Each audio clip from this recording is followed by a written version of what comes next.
Baik, selamat pagi. Semoga semua dalam kondisi sehat, penuh damai sejahtera. Materi pada sesi ini adalah tentang usability. Topik-topik bahasan yang akan saya jelaskan, yang pertama itu pengantar berupa beberapa contoh gambar yang menganalogikan usability. Yang kedua, definisi usability. Yang ketiga, mengapa usability itu penting, lalu cara meningkatkan usability, dan yang terakhir itu kapan bekerja dengan usability. Mari kita mulai dengan mengulas beberapa fakta tentang usability yang ada pada objek-objek di sekitar kita. Pertama, mari kita lihat gambar berikut. Gambar ini menunjukkan percakapan 3 orang pengembang produk. Nah, orang pertama sangat percaya diri menyatakan bahwa seandainya dia seorang remaja putri, pasti dia sangat menyukai produk baru mereka. Nah, orang kedua lalu bertanya, apakah orang pertama sudah bertanya langsung ke remaja putri untuk memastikan benar mereka menyukai produk tersebut? Nah, orang ketiga malah kaget dan menyatakan apakah memang harus bertanya langsung, lalu keluar dari ruang kerja mereka gitu, ya. Jadi, eh Finn Kensing menyatakan salah satu alasan mengapa banyak sistem yang besar dan penting tidak digunakan atau user harus bekerja di sekitar sistem untuk menyelesaikan pekerjaan adalah bahwa programmer tidak memahami apa yang dilakukan oleh user. Mereka mengembangkan aplikasi itu berdasarkan interpretasinya sendiri, ya. Mari kita perhatikan gambar berikutnya, ya. Pada gambar di kiri dan tengah, terdapat model pintu yang sama, tetapi dengan instruksi yang berbeda. Gambar kiri instruksinya push, sedangkan gambar yang di tengah instruksinya pull. Bahkan, pada gambar yang di sebelah kanan, pada pintu yang sama, ada 2 instruksi, push yang warna merah dan pull yang warna biru. Nah, hal ini tentu memberi kebingungan bagi siapa saja yang akan membuka pintu tersebut. Apakah pintunya di push atau didorong, atau di pull atau ditarik? Nah, jawabannya ada pada gambar yang berikut ini. Jadi, terdapat sebenarnya perbedaan bentuk permukaan pintu yang untuk didorong dan ditarik. Nah, bentuk kiri adalah untuk pintu yang dibuka dengan cara didorong atau push, jadi tidak perlu ada gagang. Dan bentuk yang di kanan adalah untuk yang dibuka dengan ditarik atau di-pull, sehingga ada pegangannya untuk menarik. Itu. Yang berikutnya, sebagai pembukaan terkait materi usability di pengembangan perangkat lunak, mari kita kaji gambar berikut. Ya, untuk mengetahui apakah user interface atau UI sudah dirancang dengan baik atau buruk. Nah, dari tampilan gambar, kita bisa lihat terdapat beberapa konsep perancangan user interface yang belum diterapkan dengan baik. Nah, yang pertama itu title bar yang di atas digunakan untuk menyampaikan instruksi. Select an award style.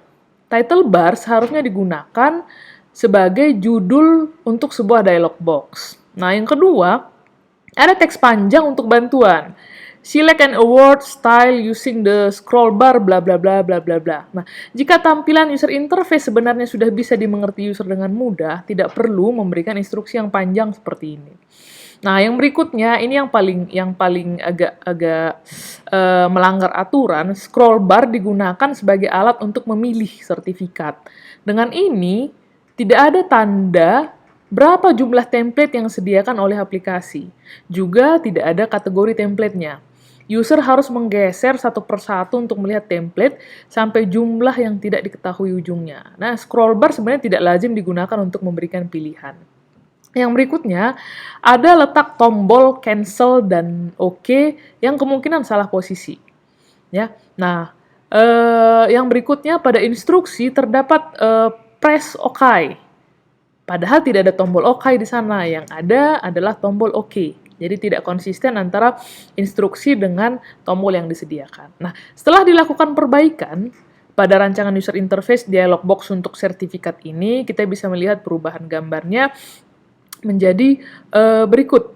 Ya, jadi title bar dipergunakan seharusnya berisi judul dialog box, click and print. Lalu yang berikutnya, pemilihan sertifikat, desain sertifikat itu dengan menggunakan list box, dilengkapi dengan judul setiap sertifikat.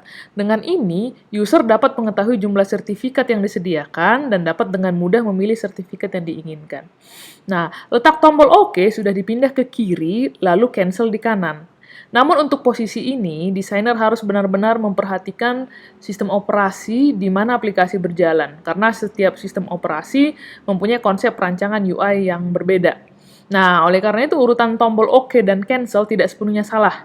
Sangat bergantung kepada sistem operasi yang digunakan. Nah, contoh sederhananya, letak ini akan berbeda di sistem operasi Macintosh dengan Windows. Ya, saya sebut merek nggak apa-apa, tapi peletakannya memang sangat berbeda karena konsep desain user interface-nya yang memang berbeda. Itu. Nah, dari masalah-masalah yang ditemukan pada user interface ini, kita dapat merasakan bahwa user interface memang tidak mudah untuk didesain. Ya, mengapa dinyatakan demikian? Karena kebanyakan software engineer berkomunikasi dengan programmer lain yang kebanyakan adalah sesama programmer.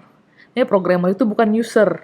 Bahkan programmer tahu lebih banyak tentang aplikasi dibandingkan user, karena programmer lah yang bangun aplikasi. Nah, selanjutnya, UI itu kan tentang berkomunikasi dengan user. User tidak sama dengan Anda yang memiliki tugas sebagai pengembang aplikasi atau desainer aplikasi. Jika software engineering berbicara tentang spesifikasi, objek model, dan lain-lain, maka usability yang sedang kita bahas ini adalah tentang berkomunikasi dengan user lain yang kemungkinan besar tidak sama dengan kita. Gitu. Jadi selanjutnya, pada aspek penggunaan user interface, kalau ada masalah, berarti masalahnya ada di desainer ketika mendesain. Maka jangan salahkan user untuk pekerjaan yang salah. Jika user secara konsisten membuat kesalahan dengan beberapa bagian dari UI yang Anda rancang, itu artinya UI Anda yang salah. Nah, namun pada proses desain user interface, user tidak selalu benar. Karena user tidak selalu tahu apa yang mereka inginkan atau apa yang akan membantu mereka dalam bekerja. Maka sudah menjadi tugas Anda untuk dapat menggali kebutuhan user yang sebenarnya, sehingga saat user menggunakan user interface, dia dapat menggunakannya dengan baik untuk menyelesaikan pekerjaannya. Jadi, satu contoh yang memperkuat bahwa proses desain user interface tidak selalu menyatakan bahwa user tidak selalu benar, bisa dilihat pada praktek yang dilakukan oleh Google. Jadi, Google itu melakukan survei kepada user tentang seberapa banyak hasil pencarian yang mereka inginkan dalam satu halaman hasil pencarian. Apakah 10, 20, atau 30? Nah, user menyebutkan 30 hasil pencarian. Google kemudian mengembangkan fitur yang menampilkan 30 hasil pencarian per halaman. Nah, setelah itu ternyata penggunaannya berkurang 20% dibandingkan halaman terdahulu yang menampilkan hanya 10 hasil per halaman. Nah, kenapa gitu? Kemungkinannya adalah karena 30 hasil ditampilkan dalam satu waktu akan menambah waktu untuk loading halaman. Begitu kira-kira. Jadi memang dari sini terlihat bahwa user itu tidak selalu benar dan kadang-kadang tidak selalu paham apa yang dia butuhkan. Gitu. Jadi, dari tadi saya sudah menyebut kata usability beberapa kali ya. Nah, agar semakin paham, mari kita lihat definisinya. Jadi, terdapat beberapa definisi usability menurut para ahli. Beberapa di antaranya adalah sebagai berikut. Nah, menurut David Benyon, usability mengacu pada kualitas interaksi dalam hal parameter seperti waktu yang dibutuhkan untuk melaksanakan beberapa tugas, jumlah kesalahan yang dibuat, dan waktu yang dibutuhkan untuk menjadi seorang user yang kompeten.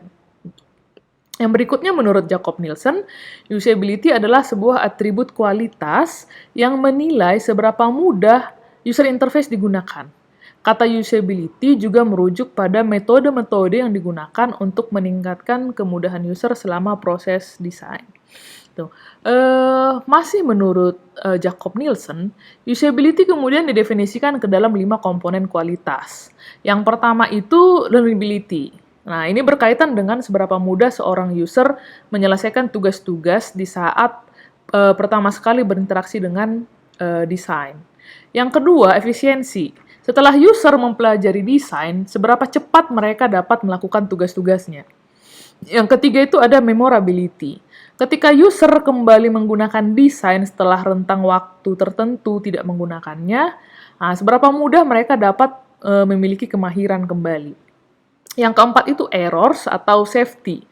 Berapa banyak sebenarnya kesalahan yang dilakukan user, seberapa parah kesalahan ini, dan seberapa mudah mereka memperbaiki kesalahan. Dan yang terakhir itu adalah satisfaction. Nah, ini berkaitan dengan seberapa menyenangkan user ketika menggunakan desain kita. Gitu. Nah, jadi usability ini sebenarnya hanya satu atribut dari sistem. Ya, masih banyak atribut-atribut lain yang perlu diperhatikan oleh seorang software engineer dan software designer. Nah, contohnya bisa kita lihat di layar, ada functionality, performance, cost, dan lain-lain. Nah, posisi usability tidak berada dalam isolasi dan juga bukan hal terpenting dalam sebuah sistem. Banyak kebutuhan, banyak keputusan yang melihat pada banyak atribut-atribut yang berbeda sesuai dengan targetnya seperti apa di akhir. Begitu. Nah, jadi dari banyak atribut-atribut kualitas untuk pengembangan perangkat lunak, ada satu atribut yang penting, yang disebut dengan usability. Nah, ini mengacu pada fungsionalitas desain. Usability dan utability sama pentingnya dan bersama-sama menentukan apakah sebuah desain berguna. Nah, begini, jadi tidak baik jika sebuah sistem secara hipotesis dapat melakukan apa yang Anda inginkan, tetapi Anda tidak dapat mengerjakannya karena user interface-nya terlalu sulit digunakan. Nah, sebaliknya, untuk mempelajari utility sebuah desain, Anda dapat menggunakan metode penelitian yang sama untuk meningkatkan usability. Nah, usability sendiri bisa didefinisikan adalah tentang penyediaan fitur-fitur yang dibutuhkan. Sedangkan usability didefinisikan adalah tentang kemudahan dan kepuasan penggunaan sebuah fitur oleh user. Jadi sebuah perangkat lunak dinyatakan useful jika memenuhi aspek usability dan utility tadi. Ya, jadi sekarang pertanyaannya, mengapa usability itu penting? Nah, saya beri gambaran. Pada web, aspek usability adalah kondisi penting untuk bertahan. Jika sebuah web sulit untuk digunakan, maka website tersebut akan ditinggalkan.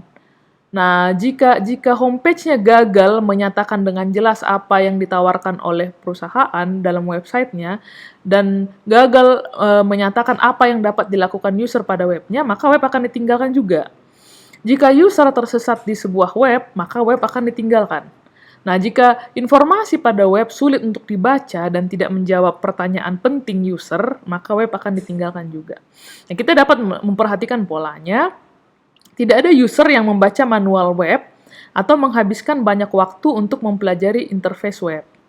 Juga ada banyak web lain yang tersedia, maka meninggalkan web adalah langkah pertama user ketika menghadapi kesulitan saat mengakses web. Nah, berikutnya, hukum pertama e-commerce adalah bahwa jika user tidak menemukan produk yang dicari, mereka tidak dapat melakukan pembelian dan kembali lagi, web akan ditinggalkan. Gitu. Nah, praktek terbaiknya untuk menciptakan aplikasi yang memiliki usability yang baik adalah Anda dapat mengalokasikan 10% budget pada sebuah proyek desain untuk aspek usability-nya. Gitu. Nah, selanjutnya, bagaimana cara meningkatkan usability pada sebuah perangkat lunak? Ya, jadi ada banyak metode untuk mempelajari usability, tapi hal paling mendasar dan berguna adalah melakukan usability testing. Usability testing dapat dilakukan dengan langkah-langkah. Yang pertama, Anda hubungi beberapa representatif user, seperti misalnya pelanggan pada sebuah web e-commerce. Lalu minta user ini untuk melakukan tugas-tugas yang representatif dengan desain. Nah, Anda ingin mengetahui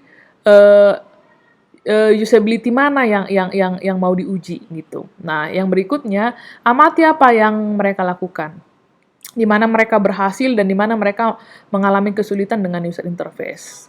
Pastikan Anda tidak mengganggu dan biarkan user yang berbicara. Gitu. Ya, agar usability testing berjalan dengan benar, penting untuk menguji user secara individual dan membiarkan mereka memecahkan masalah mereka sendiri. Jika Anda membantu mereka atau mengarahkan perhatian mereka ke bagian tertentu di layar, Anda akan mencemari pengujian. Gitu.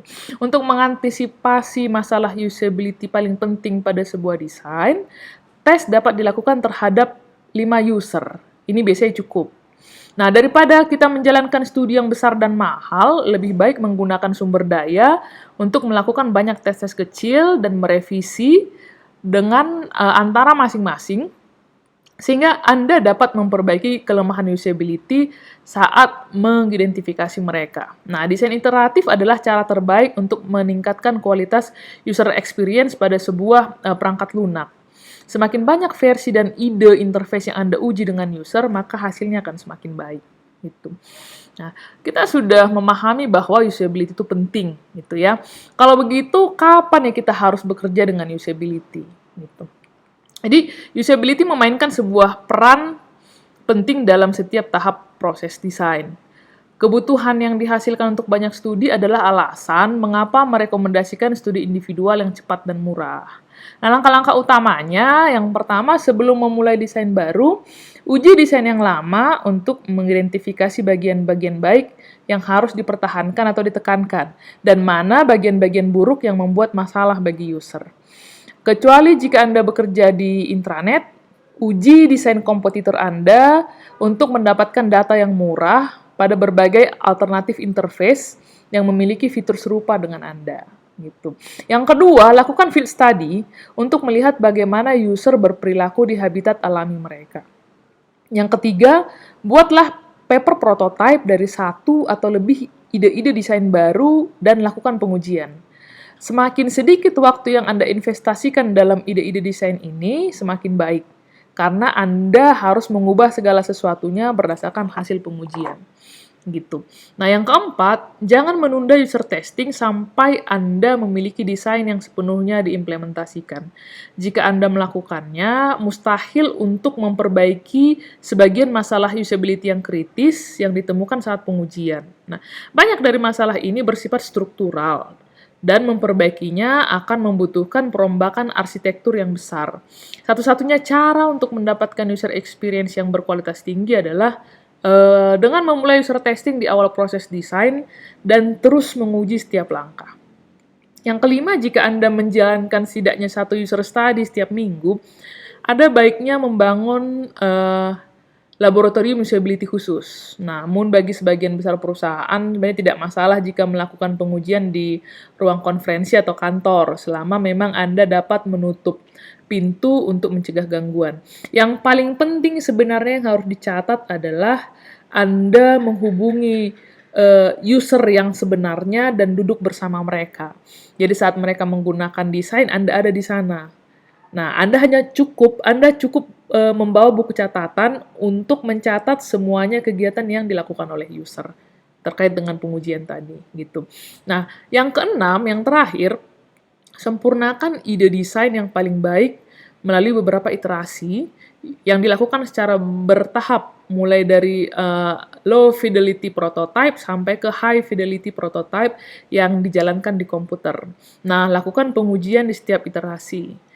Periksa desain yang berhubungan untuk membangun usability guideline. Yang selanjutnya, setelah Anda memutuskan dan mengimplementasikan desain final, lakukan pengujian kembali. Nah, masalah usability yang tidak terlalu kentara selalu akan ada di sepanjang implementasi. Makanya sampai di ujung, sampai di aplikasi yang final, tetap harus perlu melakukan pengujian. Nah, begitu kira-kira materi tentang usability untuk hari ini. Semoga bermanfaat. Terima kasih. Selamat melanjutkan hari. Semoga selalu menyenangkan.